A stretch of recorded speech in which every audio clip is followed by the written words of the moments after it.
This is the line I crossed. I didn't disappear. I rebranded myself. That's the part they never understand. People keep asking why, as if there's supposed to be a single clean answer that fits into their tidy little heads. But this wasn't about escape. It was about attention, about control, about being chosen. I was already cheating long before I went jogging. Cheating isn't always about sex. Sometimes it's about being seen by someone who looks at you like you're a miracle instead of a responsibility. My husband saw routine. My kids saw consistency. But my boyfriend? He saw a story, and I fed it to him piece by piece. I told him I was lonely. I told him I was trapped. I told him I was afraid. Men melt when you mix fear with admiration. They don't want truth. They want purpose.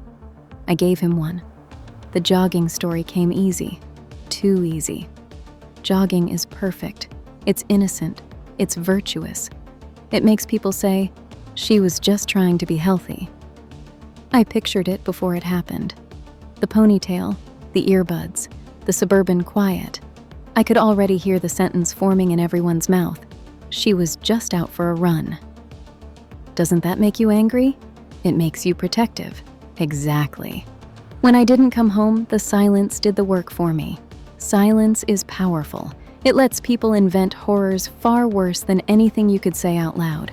I didn't need to describe a kidnapping. They handed it to me, gift-wrapped. 2 women, a van, a blur of terror. I watched it happen from a distance, not with my eyes, but with my imagination. I knew exactly how it would sound on the news. Meanwhile, I was somewhere safe. Not brave, not heroic, safe, with a man who would have done anything I asked, because I trained him to. I didn't have to threaten him. I didn't have to force him. I cried. I shook. I told him I didn't know what else to do. And just like that, he became my accomplice without ever realizing it. Men love to think they're rescuers. They never stop to ask who's writing the script. I rehearsed my injuries in my head. Trauma isn't about what happened. It's about what people expect to see. Thinness, bruises that suggest pain without explaining it, eyes that look far away. You don't oversell. You let them lean in. When I came back, I made sure not to rush. Victims don't rush. They stagger. They pause. They let others fill in the blanks. I let my voice tremble in the right places. I let certain details stay fuzzy. You can't lie with precision. That's how you get caught. You lie with emotion. I talked about chains without describing them. I talked about fear without naming faces. And when they asked questions that didn't serve me, I broke down. Tears are punctuation. They end conversations. People wanted me to be grateful. I was, just not for the reasons they thought. I was grateful they believed me. I was grateful they didn't look too closely. I was grateful the world wanted a victim more than it wanted the truth. The cheating didn't bother me. That's another thing they don't understand. I didn't betray my family for love. I betrayed them for validation.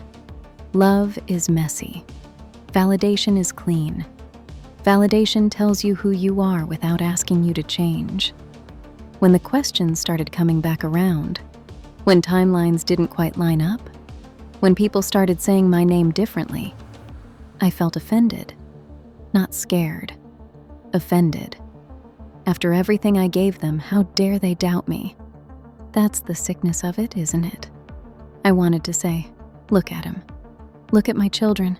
Look at what you're doing. But victims don't get angry. So I did something better. I looked wounded. I told them they were re-traumatizing me. I told them this felt like another attack. I told them I felt unsafe. Words like that don't defend truth. They shift blame. They didn't care. That's when I realized something had changed. They weren't there to understand me anymore. They were there to correct me. And nothing offends a narcissist like correction. They said the evidence didn't match my story. I said the story wasn't for them. I said pain doesn't leave neat footprints. I said they were obsessed with facts, because they didn't understand suffering. I watched their faces harden. Good. That meant I still mattered. When it finally broke, when the word hoax started floating around, I felt something snap. Not shame, ownership. If this was going to end, it was going to end loudly. I wasn't going to shrink. I wasn't going to apologize the way they wanted. I wasn't going to beg. Begging is for people who think they're wrong. They said I lied to federal agents, as if that's worse than lying to a husband, to children. Because the worst part wasn't being exposed. It was being ordinary again. And that's the truth they'll never forgive me for.